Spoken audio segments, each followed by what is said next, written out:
कुछ लोग कहते हैं कि हम हादसाती तौर पर आए, मैं बिल्कुल हादसाती तौर पर नहीं आई थी। चैनल्स ज्वाइन किए और बट कोई रिस्पांस नहीं था। 8 अखबार, कॉलम्स, रट्टे लगाने, डिक्शनरीज पढ़नी। जब मैं डेली पाकिस्तान पे आई और मेरी वीडियोस गई तो मैं कहीं जाती तो मुझे कहते अच्छा वही है ना जिनको हमने देखा। तो फिर मुझे लगा कि यार ये चीज़ है जो आपको पहचान दे सकती है। व्यूज़ ज़रूरी नहीं है, आपने अपने हिस्से का काम किया है, ये ज़रूरी है। मैंने आज तक इस तरह नहीं किया कि मैंने अपनी जान को ख़तरे में डाल के मैंने व्यूज़ के चक्करों में किया हो। मीडिया में ख़वातीन के लिए ज़्यादा अपॉर्चुनिटीज़ हैं, मर्दों के लिए थोड़ा सा मुश्किल है।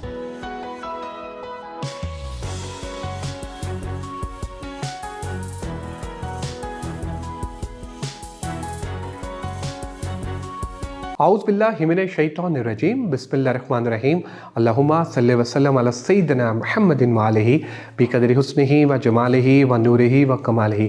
अस्सलामु अलैकुम दोस्तों, हसन रज़ा आज एक दफ़ा फिर आपकी खिदमत में हाजिर है। दोस्तों, अब तक की अप्रिसिएशन और अब तक की कोऑपरेशन का बहुत बहुत शुक्रिया। दोस्तों, आज की जो एपिसोड है उसका हमारा टॉपिक है that how to become a good anchor in Pakistan. और सोशल मीडिया में अगर आप हैं और सोशल मीडिया को इफ़ेक्टिवली यूज़ कर रहे हैं और एक अच्छे एंकर बनना चाहते हैं सोशल मीडिया पे, तो किस तरह से बना जा सकता है, इस इम्पॉर्टेंट टॉपिक पे बात करने के लिए हमने दावत दी है one of the great renowned anchor of Pakistan. Social media पे तो ये छाई हुई हैं दोस्तों। इनका नाम है अरूसा खान। आइए मिलते हैं अरूसा खान से और जानते हैं उनका expert opinion about this topic. Thank you very much Aroosa for joining us today and I am super excited कि आज आप हमारे साथ हैं। Welcome on board. Thank you so much. माफ़ी की तलबगार हूँ कि थोड़े से बस ऊपर नीचे टाइम होता रहा, लेकिन मैं टाइम नहीं, आई कैन अंडरस्टैंड। माशाल्लाह आप बड़ा अच्छा काम करें, बड़ा कंट्रीब्यूट भी कर रही हैं। आज हम बात करने जा रहे हैं how to become a good anchor.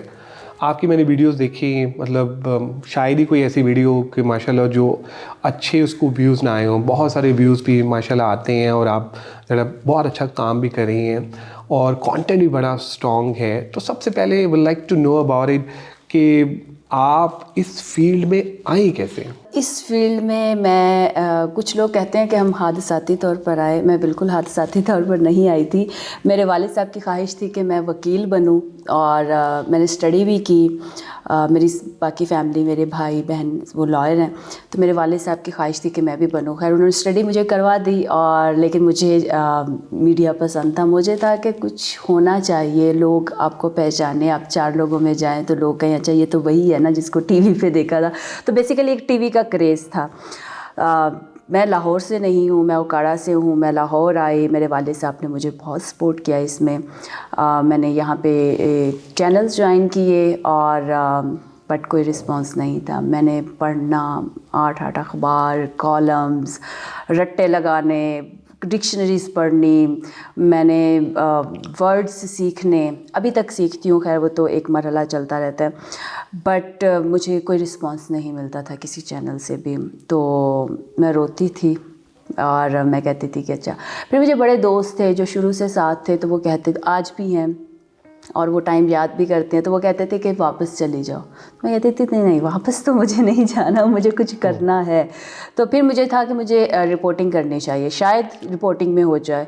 फिर मैंने अब तक ज्वाइन किया, बट वहाँ पे फिर गोंदल साहब थे, उन्होंने मुझे कहा कि नहीं, तुम एंकर ही बनो, तुम्हारा फेस है। दैन फिर उन्होंने मुझे सिटी 42 भेजा। वहाँ पे फिर मेरी ट्रेनिंग हुई, मैंने फिर स्क्रीन पे आई। बट फिर वही एक रूटीन थी, उठो, जाओ, ख़बरें पढ़ो, स्टूडियो में बैठो, वापस आ जाओ। मतलब आप तो कुछ फिर सीख ही नहीं रहे हो ना। आपके सामने तो एक वो स्क्रिप्ट रख दिया गया है, आप उसको पढ़ो, पढ़ के उसके बाद ख़त्म। तो बेसिकली मुझे ये नहीं करना था, मुझे फील्ड में जाना था, मुझे सीखना था, मुझे लोगों के साथ इंटरेक्शन करना था। मुझे था कि मुझे कुछ एडवेंचर्स करने चाहिए, मुझे फील्ड में जाना चाहिए, मैं स्टूडियो के लिए नहीं हूँ। खैर करते कराते फिर मैंने डेली पाकिस्तान को ज्वाइन किया। फिर उसमें से बीच में मैं नियो भी चली गई। मैंने लाहौर रंग पे किया था 2018 की इलेक्शन कैंपेन की। बट उसके बाद फिर मुझे वापस सोशल मीडिया पे लेके आए यासिर शामी। उन्होंने मुझे कहा कि आ जाओ। तो मुझे था कि सोशल मीडिया क्या है, कुछ भी नहीं है। फेसबुक क्या है, फेसबुक पे आप आते हो, वीडियोज़ लगाते हैं, बस ठीक है। बट फिर मुझे कुछ दोस्तों ने भी कहा कि तुम क्या फेसबुक करती हो, तुम टीवी को छोड़ के फेसबुक पे आ गई हो। बट वो एक यासिर का था कि तुम देखो देखो आगे टाइम आएगा, इसी का ही टाइम आएगा। लेकिन वो फिर एक वहाँ पे रुकने की एक रीज़न ये भी बनी कि फ़ेसबुक पे जब व्यूज़ आने लगे वीडियोज़ के मिलियंस में, तो मुझे वहाँ पे जब मैं 4 साल से 2-3 इदारों में गई और मुझे मेरे घर वालों के अलावा कोई जानता नहीं था, या फील्ड में 2-4 लोगों के अलावा नहीं जानता था। जब मैं डेली पाकिस्तान पे आई और मेरी वीडियोस गई, तो मैं कहीं जाती तो मुझे कहते अच्छा वही है ना जिनको हमने देखा। तो फिर मुझे लगा कि यार ये चीज़ है जो आपको पहचान दे सकती है। मुझे ये बिल्कुल नहीं पता था कि एक टाइम आएगा जो सोशल मीडिया का दौर होगा। मुझे इस बारे में नहीं पता। मुझे सिर्फ इतना पता था कि ये वो चीज़ है जो मुझे पहचान दे रही है 4 लोगों में। तो मेरा ये रीज़न रही डेली पाकिस्तान पे स्टे करने की, और बस इस तरह से। बिल्कुल सही। अच्छा, एक चीज़ और अरूसा, जब आपने ये स्टार्ट किया और सोच लिया यार कि मैंने एक एंकर बनना है, फिर आप सोशल मीडिया में भी आ गई।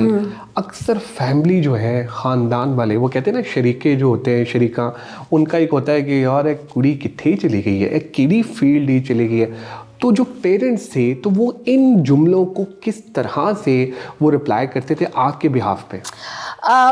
सबसे जो मेन चीज़ होती है, जो आपके घर का सरबराह होता है ना, वो आपके वालिद होते हैं। और माशाल्लाह से अभी मैं जब आ रही थी तो उनकी मुझे कॉल आई, तो मैंने फ़ोन हंसते हुए रखा और मैंने कहा कि यार ये मेरे वालिद साहब नहीं हैं ये मेरे दोस्त हैं। मतलब वो मुझसे इस तरह से बात करते हैं। तो मेरी सबसे बड़ी जो मेरी स्ट्रेंथ थे वो मेरे वालिद हैं, आज भी, स्टार्ट में भी और आज भी। और आज मैं जो कुछ भी हूँ वो मैं सिर्फ अपने वालिद साहब की वजह से हूँ।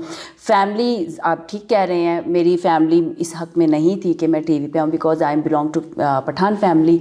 तो मेरी फैमिली बिल्कुल इस हक़ में नहीं थी कि मैं टीवी पे आऊँ या मैं एक और दूसरे शहर में जाके रहूँ। तो फिर उसके बाद फिर वही अम्मी के माँ भाई, अब्बू की बहनें, वो सारी चीज़ें, तो खाला है सब कुछ। तो फिर मैंने एक चीज़ अपने घर वालों, मेरे वाले साहब ने कहा कि वो मेरी बेटी है, मैंने उसको अगर परमिशन दे दी है तो बाकी सबको इश्यूज़ नहीं होने चाहिए। वरना फिर फैमिलीज़ को तो ये भी इश्यूज़ होते हैं कि आप बेटी को स्कूल ही क्यों भेज रहे हैं। तो मेरी फैमिली जो है वो, उसमें मेरे वालिद साहब का बहुत रोल है मुझे बनाने में। और मेरे वालिद साहब ने कहा कि तुम अपना काम करो, लोग बातें करते हैं और वो आप लोगों की ज़ुबानें नहीं पकड़ सकते। आपने वो बाप बेटा और गधे वाली तो स्टोरी सुनी होगी, तो मैं उसी को फॉलो करती हूँ और मैं उस स्टोरी को मैं बहुत उसको जो है ना मैं एडमायर करती हूँ। सो दैट्स वाई मैंने कभी अपनी लाइफ में जो है ना वो लोगों की या रिश्तेदारों की बातों को फोकस नहीं किया। मेरे ख्याल इसीलिए आप कामयाब हैं कि आप सिर्फ अपने काम पे फोकस करती हैं। मैं अपने काम पे और जो मैं चाहती हूँ मैं वो करती हूँ। और मैंने अपनी फैमिली को एक बात की है, आप किन की बातें करते हैं, आप घर पे होती हैं तो कभी किसी मामू ने या किसी फुप्पो ने आपसे आके ये पूछा कि आपने आज खाना खाया है या नहीं? तो वो कहती है नहीं। तो मैंने कहा फिर आप उनकी बातें क्यों सुनती हैं? तो सिंपल, ख़त्म।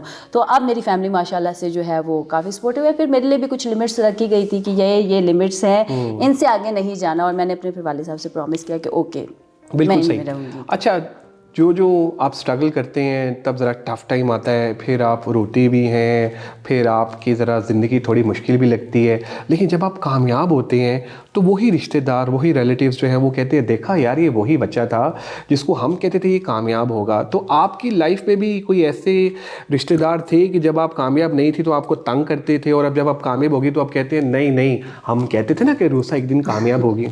नहीं, मेरी फैमिली में बेसिकली एक तो मेरे अपने रिलेटिव्स के साथ इतनी ज़्यादा नहीं है, मैं उनके साथ रखती नहीं हूँ। या फिर आप लाइफ में ही आप इतना थक चुके होते हैं कि आप कहते हो बस आपकी फैमिली है, बहन भाई है, इन्हीं तक ठीक है, आगे क्या करना है जाके। तो बाकी फैमिलीज़ को डील करने के लिए मेरी फैमिली है, मेरी सबके साथ है, सलाम दुआ है। बट उन्होंने कभी भी मुझे इससे नहीं देखा। उनके लिए आज भी मैं वही अरूसा हूँ जो पहले थी। उनके लिए ये मायने नहीं रखता कि आज मैं शायद टीवी पे आती हूँ तो वो मुझे ज़्यादा ज़्यादा प्रोटोकॉल देंगे या चीज़ें नहीं। या शायद मेरी फैमिलीज़ को इन चीज़ों का इतना है नहीं। मैं अगर अपनी बहन भाइयों के अलावा अपने बाकी रिलेटिव्स की बात करूँ, उनके लिए मैं आज भी वही हूँ जो मैं पहले थी। तो उनके लिए कोई इतना ये ज़्यादा वो अचंभा टाइप चीज़ नहीं है, उनके लिए नॉर्मल है। बिल्कुल सही। अच्छा, एक चीज़ मैं आपसे ये पूछना चाहूँगा, क्योंकि देखें अभी हमारे यहाँ बहुत सारे एंकर सोशल मीडिया पे भी हैं, बहुत सारे एंकर इलेक्ट्रॉनिक मीडिया पे भी हैं। आप किस तरह से डिफ्रेंशिएट करती हैं सोशल मीडिया के एंकर्स को, रिपोर्टिंग को, और इलेक्ट्रॉनिक के मीडिया के जो एंकर्स हैं उनको?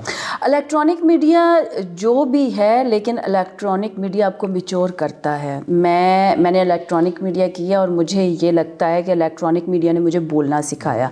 ये नहीं है, हाँ मतलब मैंने धक्के खाए हैं वहाँ पे, और एक टाइम ये होता था कि मैं कहती थी अच्छा ये मैं छोड़ देती हूँ, मैं कुछ और कर लेती हूँ। एक टाइम ये भी होता था, लेकिन आप वो कहते हो ना कि आप हर चीज़ से कुछ ना कुछ सीखते हो। इलेक्ट्रॉनिक मीडिया ने मुझे बोलना सिखाया, इलेक्ट्रॉनिक मीडिया ने मुझे मैच्योर किया, मुझे सेंस दी है। तो ये नहीं है कि वो, हाँ अब सोशल मीडिया पे जो लोग डायरेक्ट आते हैं उनको कुछ चीज़ों को सीखना चाहिए, और मेरे ख्याल से उनको पहले इलेक्ट्रॉनिक मीडिया करना चाहिए, चाहे वो रिपोर्टिंग करें या एंकरिंग करें या जो भी करें। फिर उसके बाद अगर वो सोशल मीडिया कर रहे हैं तो वो करें। और रही बात आजकल, अगर मैं इलेक्ट्रॉनिक मीडिया के एंकर्स को सोशल मीडिया से कंपेयर करूँ तो मेरे ख्याल से आजकल वैसे भी टाइम सोशल मीडिया का है, और इस चीज़ की समझ बहुत से इलेक्ट्रॉनिक मीडिया के एंकर्स को आ गई है। और उसमें से बहुत से एंकर्स हैं जो इलेक्ट्रॉनिक मीडिया से सोशल मीडिया में कन्वर्ट हुए हैं, और कुछ के चल गए, कुछ के नहीं चले, बस इस तरह से करते कराते, और वही फिर एट द एंड बात आ जाती है, किस्मत की बात भी होती है। लेकिन मुझे आज लोग कहते हैं कि तुमने एक बहुत अच्छे टाइम पे कोई किया था, जो सोशल मीडिया का तुम्हारा फैसला था वो अच्छा था। लेकिन तो अभी आपको इलेक्ट्रॉनिक मीडिया से ऑफर्स तो आते होंगे, बल्कि अब तो ज़्यादा आती होंगी। बहुत आती हैं, मुझे 3-4 चैनल से ऑफर्स आ चुकी हैं, बट नहीं दिल करता इलेक्ट्रॉनिक मीडिया पे एतबार नहीं है। एग्जैक्टली, ठीक है, क्योंकि सोशल मीडिया में तो अपनी मर्जी है, सारा कुछ ये भी नहीं है, सोशल अच्छा। मीडिया में भी आपके जो इदारे हैं वो बहुत से लिमिटेशंस हैं। नहीं खैर हमें तो मतलब हम तो अपनी मर्जी से काम करते हैं, और हमारे बॉसेस जो हैं, हमारे शामी साहब जो हैं, मतलब बहुत रिलीफ भी देते हैं। उनका एक शफकत का हाथ भी बहुत है, समझाते भी बहुत है, गाइड भी बहुत करते हैं। कंटेंट नहीं मिल रहा होता तो वो खुद बताते हैं कि अच्छा ये नहीं समझ आ रही तो आपको इसको इस एंगल से कर लें। आप लोगों को पूछते हैं, स्टोरीज़ की हैं सर, कंटेंट नहीं मिल रहा, ओके मीटिंग करते हैं, मीटिंग में वो बताते हैं अच्छा इसको इस तरह से नहीं है तो इसका एक सेकंड पहलू है ये, तो हम इसको इस तरह से भी कर सकते हैं।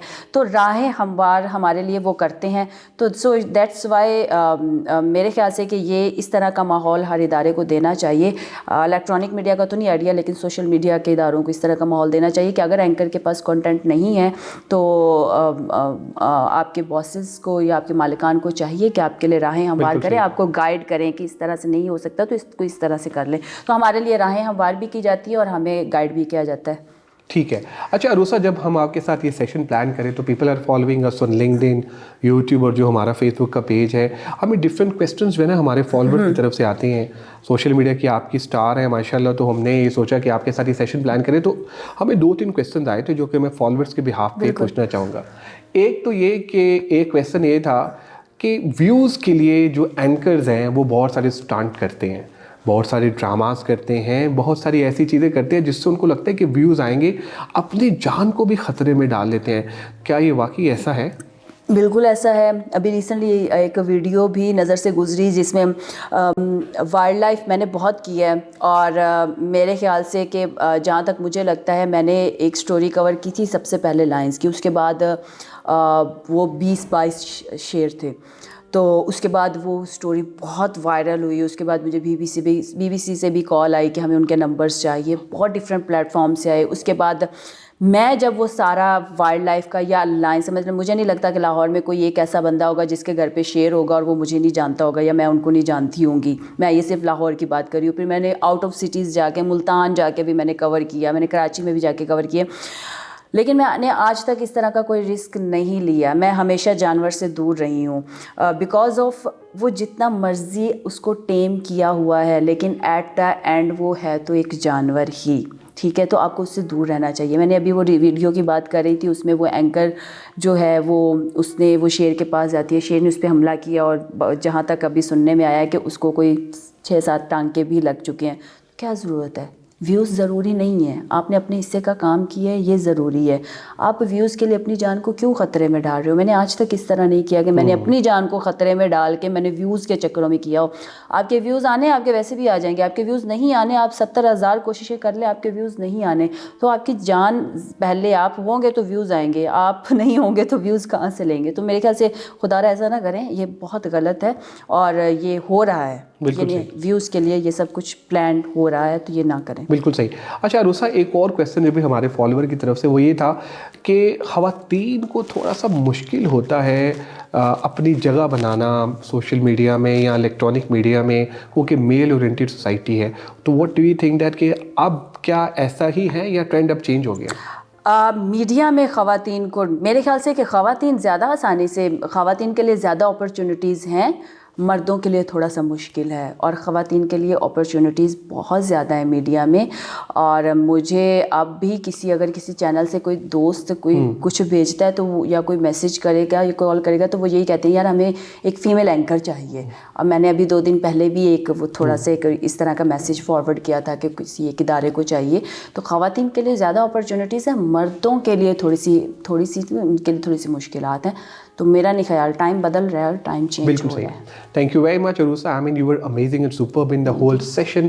Any final word did about Qasim Ali Shah Foundation? आप यहाँ पर आई, I think it's an honor for us. कुछ आप Qasim Ali Shah Foundation के बारे में कहना चाहें प्लीज? मैं ये सेकंड टाइम मेरा इंटरव्यू कासिम अली शाह फाउंडेशन ने लिया है। और आज से कोई मेरे ख्याल से 5 साल पहले था, तब मेरा स्टार्ट था और तब वो एक इंटरव्यू हुआ था और आज हुआ है।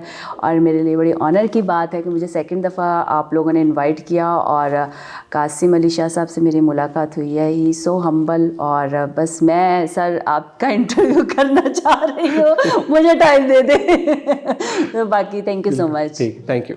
आप लोगों का भी बहुत शुक्रिया आज के एपिसोड देखने का। मैं उम्मीद करता हूँ कि आज के एपिसोड आपको पसंद आई होगी। आज हमारे साथ थी अरूसा खान, मतलब well renowned personality, well renowned anchor of all over the Pakistan.